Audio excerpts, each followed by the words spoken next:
welcome. We are WNST, AM 1570, Towson, Baltimore. We are Baltimore positive. We are positively out on a cup of soup or bowl. We're here at State Fair. It's lunchtime. Cyndi Lauper's playing. I'm staring at all sorts of rock stars and David Bowie and Eddie Vedder, and I got the Freddie Mercury on the right, and we're underneath of the great, great Joan Jett of Silver Spring, Maryland. Oriole fan. It's almost Oriole season here. All are brought to you by our friends at the Maryland Lottery. I have the Magic 8 Ball I have been rubbing. Luckily, we have great guests coming out this week. It's been a big week. We skipped Fadley's on Tuesday. We're going to do that 2 weeks from now. But if you're out listening and driving around, Coco's on Wednesday. We had Clancy Haskett, famous beer vendor Clancy, and Rasig joining us. John Hoey from the Y. Lots of great conversations, including out here with Kate Paris from Accelerant and LLS. And my friend Caitlin Kirby, who runs the Catonsville Emergency Assistance. We're doing all of it for the Maryland Food Bank and feeding folks, and our friends at Wise Markets also chipping in these wise conversations. So I, as a Tony Robbins principle of, ask the universe for, you ask people and people will come. So I yelled out to the internet, all 10 of our listeners. Well, 9 now that my mom passed away recently. So we have 9 listeners. I said, if any of you have a great story to tell or you want to come on the show, and Bruce Clopein emailed me and said, I'm going to read the specific email here, just so I know we're good here.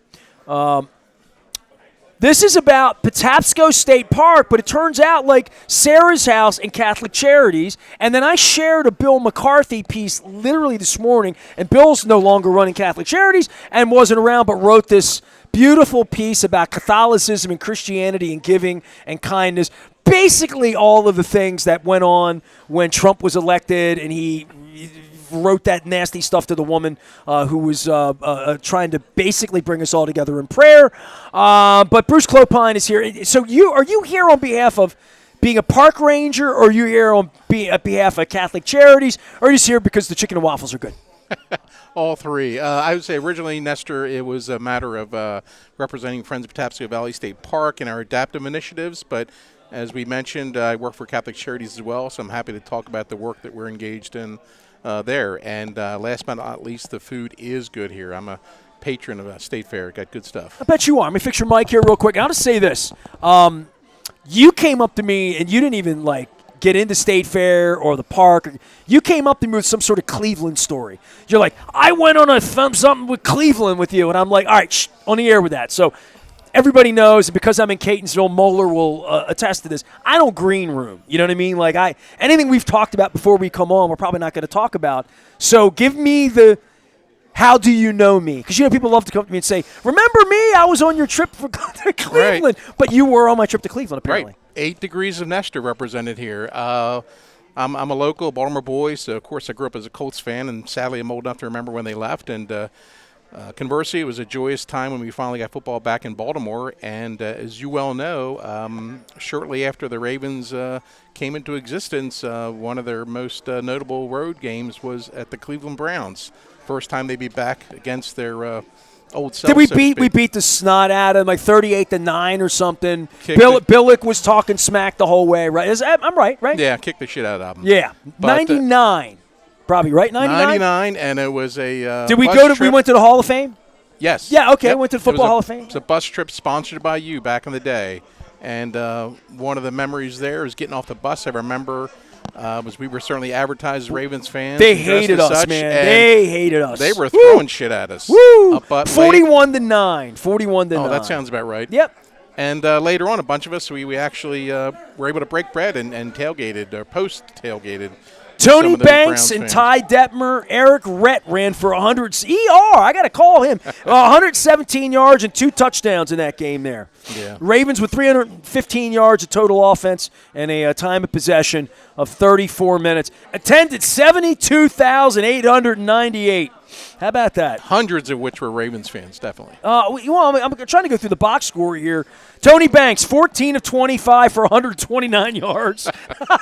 Old school football. Priest Holmes, 10 carries, 40 yards in that one. Oh, the great Stoney Case. Stoney Case carried the ball 4 times in that game. How did that happen? The late Chuck Evans also in that game. Oh, wow. Kadri Ishmael, Justin Armour, Aaron Pierce caught 2 balls in that one. Wow. And my buddy Pat Johnson, my Facebook friend. And, Jermaine Lewis fumbled one in that one.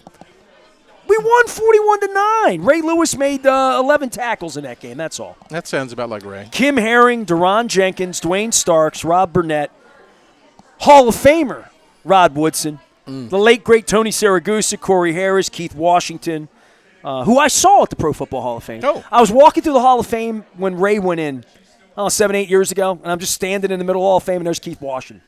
So we had some fun. Yeah, man. Michael McCrary was on that team. Fernando Smith was on that team, but his barbecue on Thanksgiving night was not. Peter Bolware, my Facebook friend, Cornell Brown, the great Lionel Dalton, and Chris McAllister. There you go. 99 Ravens. Damn fine team. Bring it back for you? Yep. Great I memories. think Flynn probably was playing guard on that team, too, so that might have been good, too, Mike Flynn. So, all right, so you had a good time in Cleveland. You wrote to me, and I think you wrote to me based on the parks, right? Like you wanted to talk about good things and our county, our area. You know, my wife's from New Hampshire, and we live downtown, and she sort of knew about Oregon Ridge because they had fireworks and whatnot going on up there. But I can't say that, like, when we lived downtown, we knew a lot about the parks until COVID. Right. When COVID happened, we were like, all right, let's go discover gunpowder. And I know my wife went hiking through Patapsco several times during COVID. She hikes without me. I'm not a hiker. I don't like mosquitoes. I don't like bugs. Well, you're a city boy, right? I was going to say I don't like people, but there's no people in the woods. Yeah. So, I mean, it's a great place to go get away from people. During the plague, my wife and I went to Centennial Park one day, and Centennial Park's beautiful. Yeah. So we walked through there. So I have done park walking, but I said to my wife, it's a plague. Once I put the bleach in my arms, it's going to fix me, and then the next time there's a plague, I'll know more about parks. I'll be honest with you. We went to parks because we went to Patterson Park. Do you know that there are birds and a fish pond in Patterson Park? I was at Patterson Park last weekend. I did not know that this. So I learned all this during the plague, but I think I said to her then, you do know the minute like I can go to stadiums again and like go have fun and do things. I'm probably not going to be like hiking through Patapsco Park, but my wife still is. She does Cromwell Valley State Park. She does Loch Raven. She knows trail. She follows the trails on Google Map when she goes places, and she is. She has poles. You know, it's not. She does it with her sister and her dad. They go up to New Hampshire and do that's what she loves. That it's not that part of the marriage for me. I like concerts and cities and people. But tell me about the woods. Yeah. Well, first off, your wife, she's geared up. That's impressive with the poles and whatnot. Good stuff. So about the woods and Patapsco Valley State Park in particular, the backstory for me is I grew up in Ellicott City, and I always say I was really blessed by geography because the state park was literally a stone's throw from my backyard. And growing up as a kid from the age of 5 there in Ellicott City, in many ways, that park was my first and remains my best friend. And so I'm on the board of an organization called Friends of Patapsco Valley State Park, Nestor, and many, not all, but many Maryland state parks have these boards. Like there's a Friends of Gunpowder, there's a Friends of Assateague. And what we do as a volunteer board is we just advocate for the park, raise money and such. And but in particular, what's really been a passion of ours these past 4 years is adaptive programming. And what I mean by that is for folks who have special needs, mobility challenges, they may be vision impaired, they may be autistic, folks who are otherwise marginalized for those opportunities for the park. Inclusion. That's what it's all about.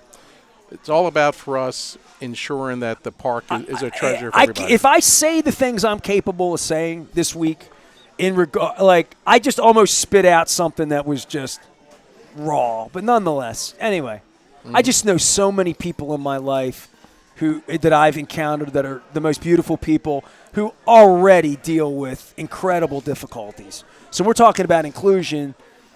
You keep going. I just have to take a breath when I hear that somebody wants to make things like this not possible for people. But go ahead. Well, I'll say this. I mean, it's really a personal thing for me. I mean, to share with you, back when I was in high school, my mom suffered a severe stroke, which impaired her moving forward. And we're talking for 30-plus years. And you probably didn't have a lot of resources then, right? Not as much. Right, and right. we were a family that really loved the outdoors. I mean, grew up with a pop-up, then an RV, and did so much camping, hiking, canoeing, and clearly that had an effect on her, obviously, and it had an effect on the family. So to me, just getting her to the woods was tough. Yeah. Okay. Yeah. And you wouldn't think of things such as adaptive trails and century trails, which we have nowadays. And so to me, those of us who are part of boards of state parks and those of us who love parks, it's all about those experiences. And why not ensure that those experiences are available for everyone, no matter what your level of aptitude is. So we work with folks like the Kennedy Krieger Institute and the Maryland Autism Society and the Veterans Administration. I talked to Polly Surhoff this week and BJ. They couldn't come out this week, but Pathfinder's doing great things. Sure. As well with autism, yes. Yeah, so it's great when we have these folks attend these events. And when I say these events, we sponsor 4 primary activities. They are hiking, kayaking, fishing, and biking. Ironically, we were going to have our next adaptive hike scheduled for hiking, fishing, biking, what? And kayaking. Kayaking, okay. Yeah. And ironically, we were going to have our next adaptive hike this Saturday, but we've been paying attention to the forecast. It's not looking good, so we're going to reschedule that. Yeah, this is not the time of the year for parks. Come on, you're about 6-8 weeks away. We got to get some weather here. I know. Parks go with baseball for me. Yep. Just trying to fill the calendar. But it's great when you go to these events and you see these folks who may have never been in a kayak before. They have never been in an adaptive bike before. So, the worlds that opens up for people, it's really a wonderful thing to see. Well, tell me about your park a little bit, because I am not familiar other than we are in Catonsville. We're here at State Fair. We're right on Frederick Road across from El Guapo. And I know I can drive up about 8 blocks past the post office, past Jeff Moeller's place, and make a left.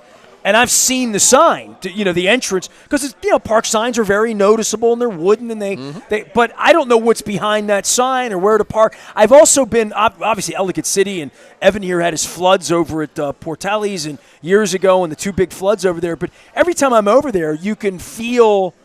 You don't feel it on Frederick Road here, right? You don't feel like you're near a park, right? Like literally, and you wouldn't know that.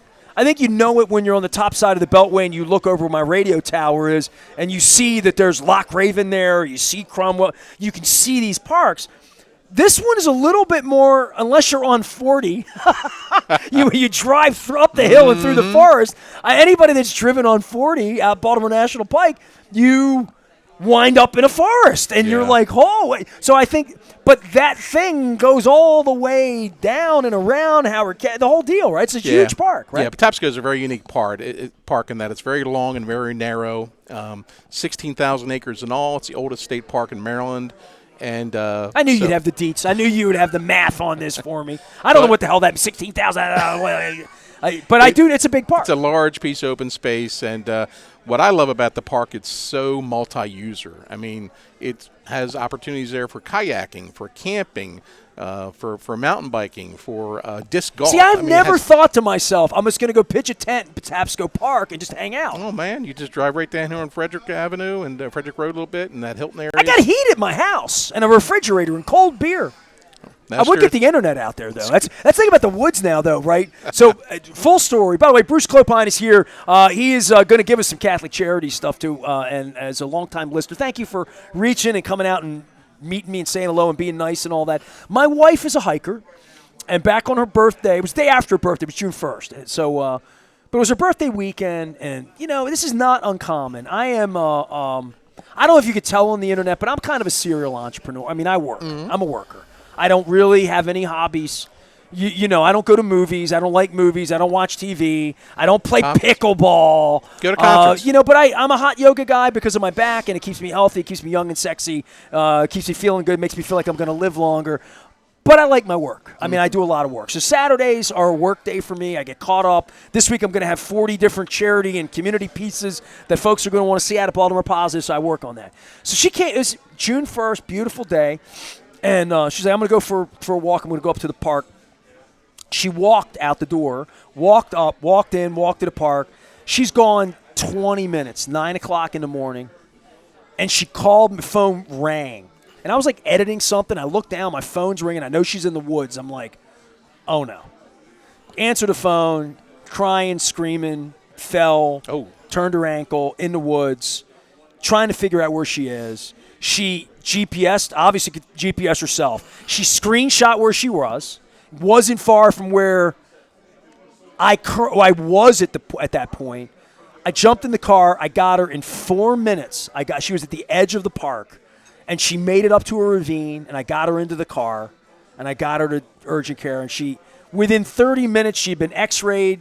She had a cast on, like the whole deal. But she hikes in the woods alone. Is that a good idea? It's always good if Listen in. I'm going to focus on Bruce, honey. Here you go. All right, okay.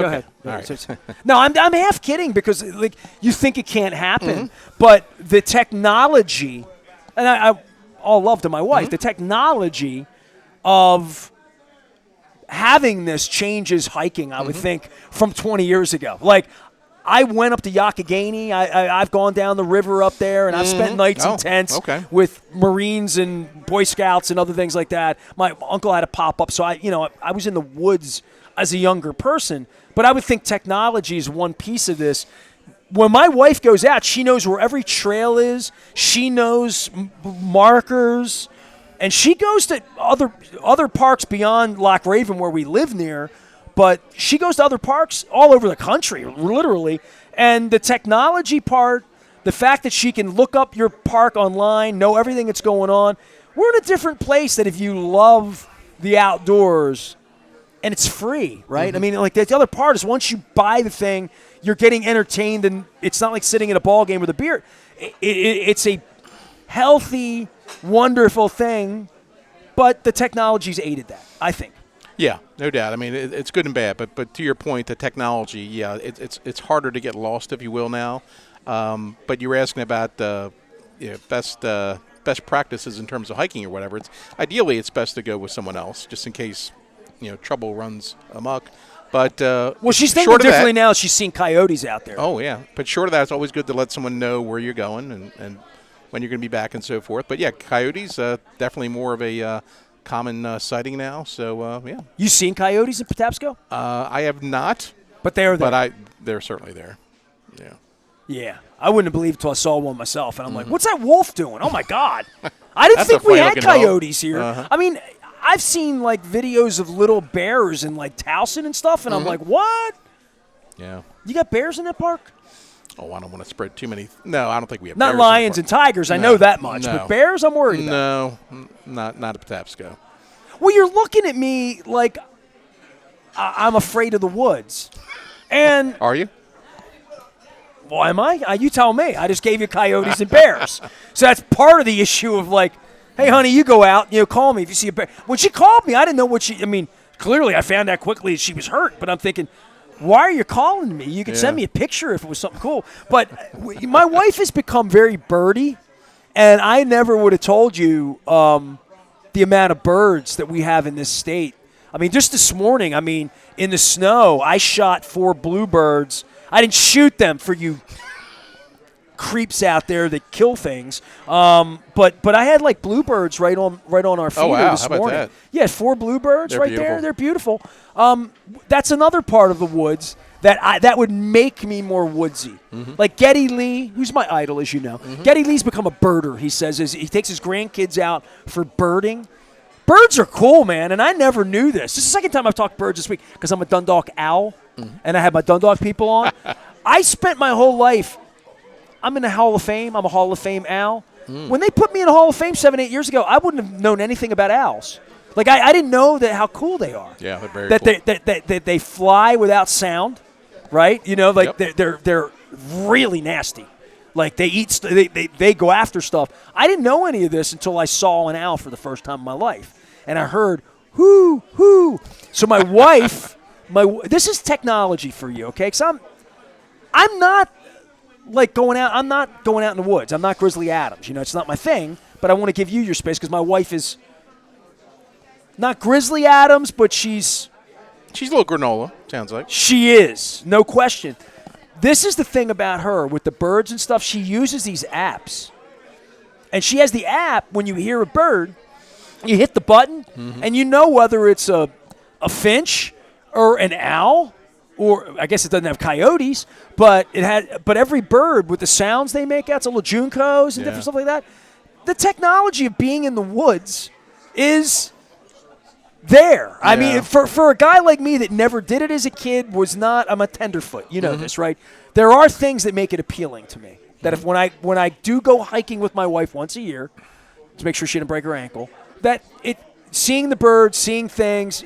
You know, in Loch Raven, there's like old cars in the woods that people have junked, right? Yeah, yeah. And then I met this guy from Wise Markets that goes on these. He doesn't really want to be in Patapsco State Park. He wants to go to unwalked about land to find old trash, to find the old bottles. You know about this? Yep. People are doing all sorts of stuff outside of watching the Orioles and the Ravens. Who knew? Yeah, I mean that's part of the balance in life, you know. I mean, on one hand we're inundated with technology and screens and whatnot, but then it's nice to have that fellowship with nature where you're removed from much of that stuff. What do you like? Give me your favorite thing to do in Patapsco. So I'm going to go home to my wife tonight and say, hey, I had a crunchy granola tree hugger on named Bruce. Mm-hmm. What am I gonna tell her is your favorite thing that you made a recommendation? I'm a kayaker, so I enjoy kayaking. So I paddle a lot on Patapsco, and it's where do you go in?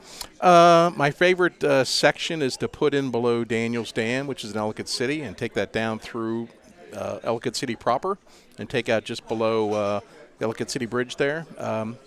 Patapsco is nice in terms of kayaking because it's nothing too heavy duty, but it's also has enough action, enough rapids to keep things interesting for people. Yeah, I've been whitewater rafting twice. One time too fast, almost killed myself, literally almost drowned. You mentioned the yacht. And then the next time we're stuck on rocks all day. You know, so there's that in between. That can be miserable. Neither one were particularly like having a crying girlfriend that thought she was going to drown wasn't fun, and then the second time pushing off the rocks. So I'm Gucci, man. I'm bougie, man. I need a Disney experience, Bruce. You know this. Kind of like that experience I gave you in '99 when we went to see the Ravens.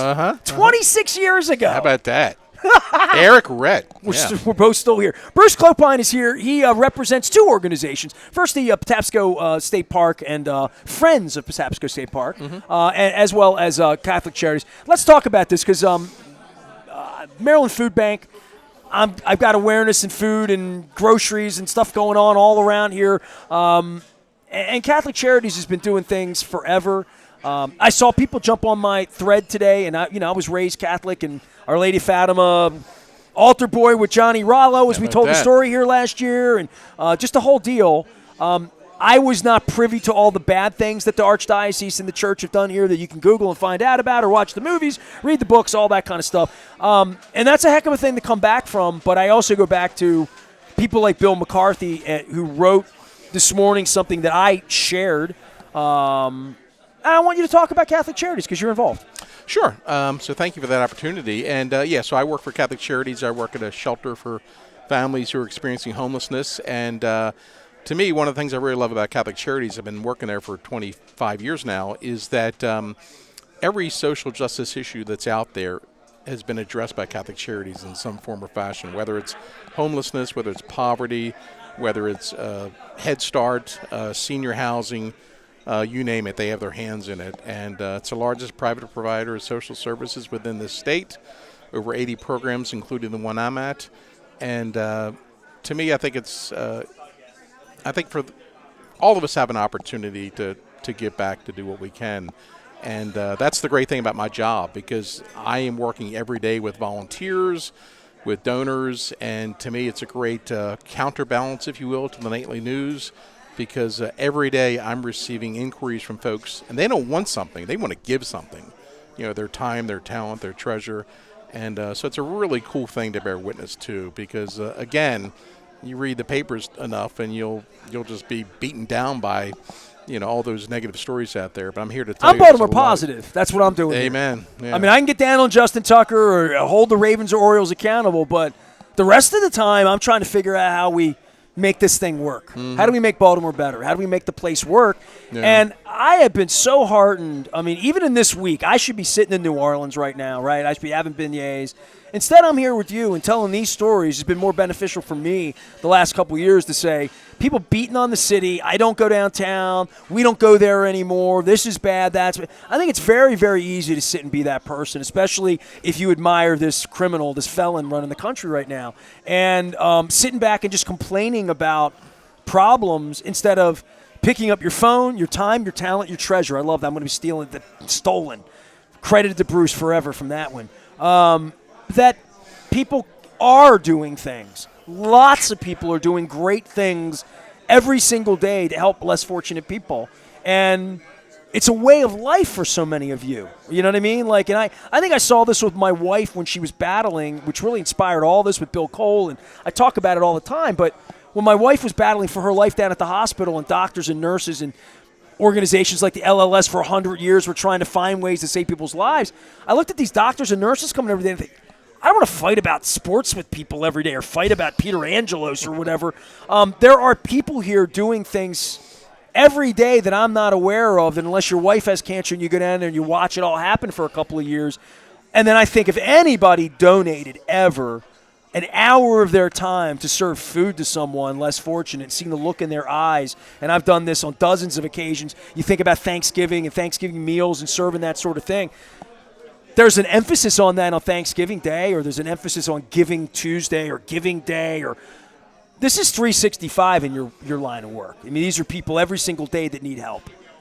It is, but it's all good. And as Bill McCarthy has so eloquently noted, I mean, this year it's all about love your neighbor, and that informs the work we do at our agency. And to me, you can't really love your neighbor unless you know your neighbor. So you mentioned that connection, that empathy when you're in direct interactions with those folks, and they're but for the grace of God. So why not? To me, a great way to count your blessings is to help pass some on to others in need. And again, my point is that none of us can do everything, but all of us can do something. And well, your email said Sarah's house.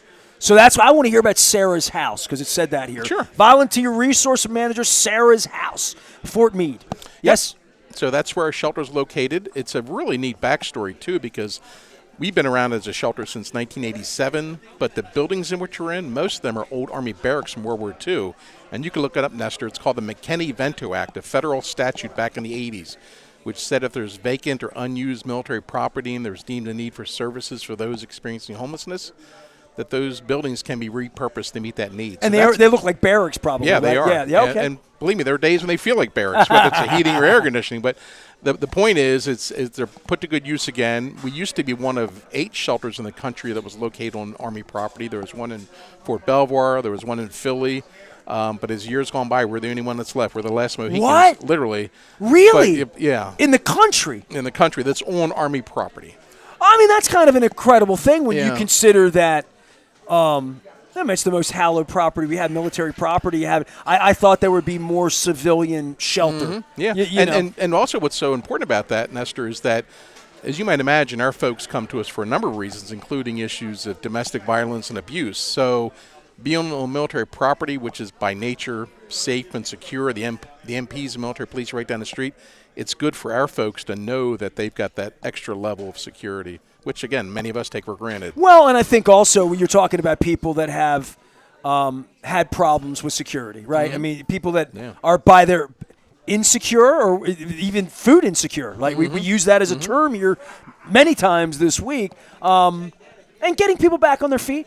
I mean, I always ask, this is a Republican in me, what's the end game to getting them back into being fully functional and where they want to be? I think that's a question I try to hold to everybody. Say, what's the end game if you're feeding people that they can then feed themselves at some point? Mm-hmm. Or give them whatever the skills, the tools to be self-sufficient, right? I mean, that's always the goal of most of the organizations, if folks can be self-sufficient. Some folks aren't capable of that, and they need help. No doubt. And, some things that really stand out with our shelter is, given our focus on families, about half our population is made up of kids. And I always tell people, if you remember nothing else about what I say, remember that, because we have our perceptions about everything in life. And I would venture to say, when we picture the face of homelessness, we picture someone our age. We don't think of an infant. We don't think of a teenager. But again, lots of kids at our program. So to me, yeah, we as adults, we determine our lot in life to a large degree. Kids don't have a say in that. So I think it's an important thing to note. And another unique thing about our shelter is the length of stay. Many shelters, you may have heard of a day program. When you're literally there for a day, you're there to get a shower, a meal, pick up some supplies, and boom, you're out the door, which to me, that's a value. It's of service. But you also can't affect. But I also see people living under bridges and say, we've got to change that. Yeah. And that's not part of that, sending folks back out. Sure. Right. So we have a longer-term residential component there, which really gives our families time to not just catch your breath because you're by nature in an emergent situation, but also the time necessary to locate housing, employment, and so forth. So it's the whole 9 yards. Well, I want to give a shout-out to Bill McCarthy, who isn't here. Anything you want to say about Bill? When Bill lost his daughter, maybe a quarter of a century ago now, our radio station, my morning show host at the time, Drew Forrester, read the story and wanted to do something. And our station, we erected an Eagles for Aaron, it was called. And I had Bill out last year. I don't talk about it much. I talked to Bill about it briefly, and then I saw Bill was stepping down.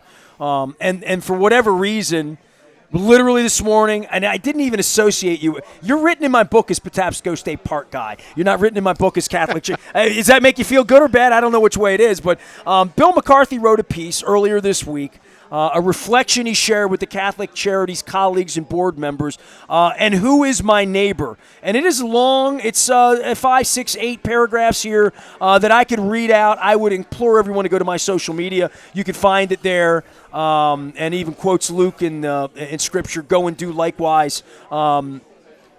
Anything you want to say about Bill or about this specific message? Because I know you read it this morning. It actually mentions Erin in here. Mm-hmm. She died in 2007, so it was 2 decades ago. I said quarter of a century, but it's been 18 years, too long.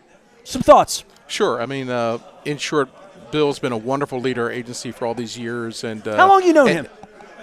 Ever since he had started working there. It's been, close to 20 years or so. 20 years. Yeah, so, and to me, I mean, his story, he was gracious enough to share his story about his daughter Erin and how, that just, terribly sad circumstance really led him to consider, moving forward with his life in terms of the purpose he wanted to have. And that's really what brought him to the Catholic Charities. And he talked at length on my show last year about that. You can check that out if you Google Bill. If you know Bill, love Bill. So, no, he's been a wonderful can't know Bill and not love Bill. Yep.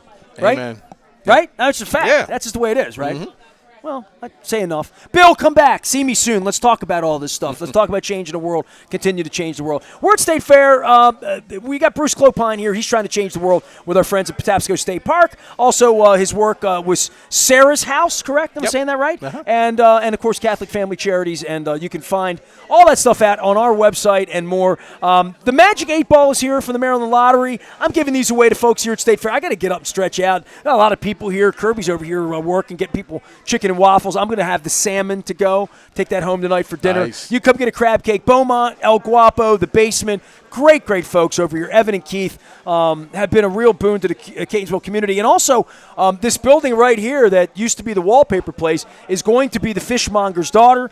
Those are my partners at Fadley's. They're the ones I screwed over on Tuesday. I got to go back 2 weeks from now because I locked my equipment in the car, but they still love me. And they live in, they're Ellicott City, Catonsville people too, the Hahn family and Damie Hahn and her parents, the Divines. So we will be divine with them 2 weeks from now. We'll bring our guests back down. We'll have some Magic 8 Ball scratch-offs to give away. 1 day left. We're going to be at Cooper's North and Timonium on Friday, all for the Maryland Food Bank. We're doing a cup of soup or bowl. My thanks to all the sponsors, all the people that have come out and dropped off canned goods and dropped off boxes. We had a whole bunch of stuff at Coco's on Wednesday and great conversations as well with a bunch of people. I had John Hoey on from the Y on Wednesday, and he was talking Head Start. And now you've said Head Start. Yes. And the thing that the felon running the country wanted to go after federal money starts to get after Head Start. We're talking about 3 and 4 and 5-year-old children here. Rethink this. I'm here to educate those of you still with us who want to be educated about how this is really working for our people here on the streets of Baltimore and in Maryland, and there's a lot of people doing great things. I'm trying to talk to as many of them as I can this week. We call it a Cup of Super Bowl. It's part of our Crab Cake Tour. It's all brought to you by Wise Markets, and we call them Wise Conversations. You are Wise Conversation. What do we do? Birds, trails, technology, Catholic Charities. Ravens. You got anything you want to say? Just thanks for the opportunity, Nestor. Really appreciate No, it. I want the Ravens. I thought we didn't talk any current Ravens.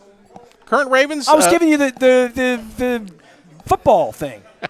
You used to call the show once in a while. You call to talk football. Yeah. I'm just hoping Lamar can, hope postseason Lamar can become regular season Lamar. But other than that, I'm excited about the Orioles.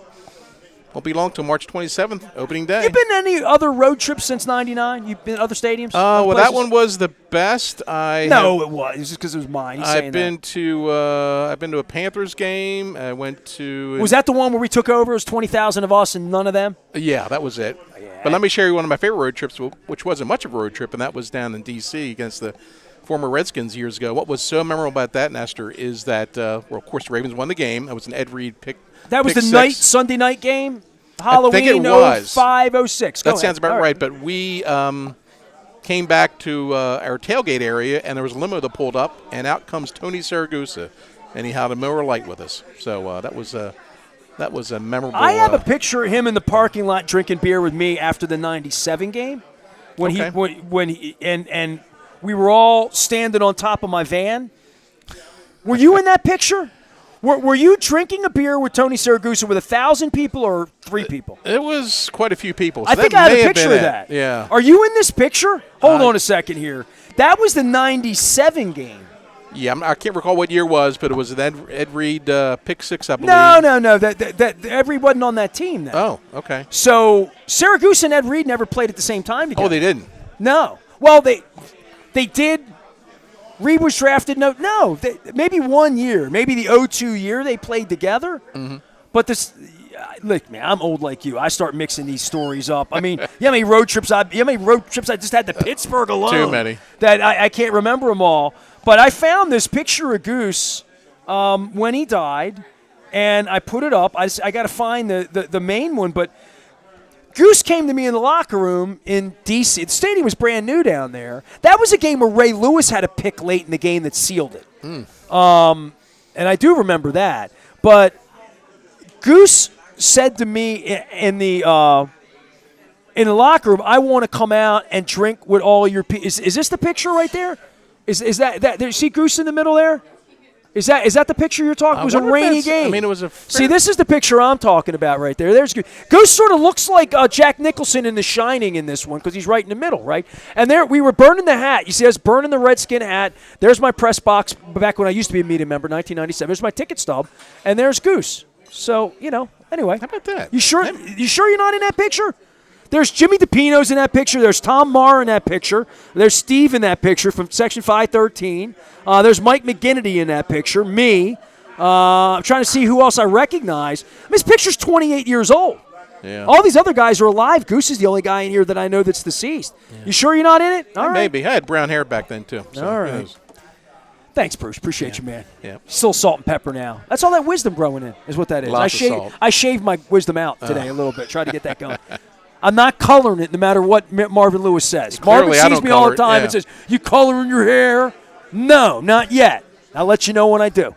We're at State Fair. I'm going to go get I think I'm going to have a bowl of the cream of crab soup here because it's been highly recommended. I had a bowl of cream of crab yesterday at Coco's. It was delicious. My thanks to everybody for joining us all week long, and great old listeners, old road trippers doing awesome things with Catholic Family Charities, as well as getting out into the parks and canoeing and kayaking and doing some good stuff. I'm Nestor. We're at State Fair in Catonsville, not far from Patapsco Park, and here in the Ville having fun. We're Baltimore Positive. Stay with us.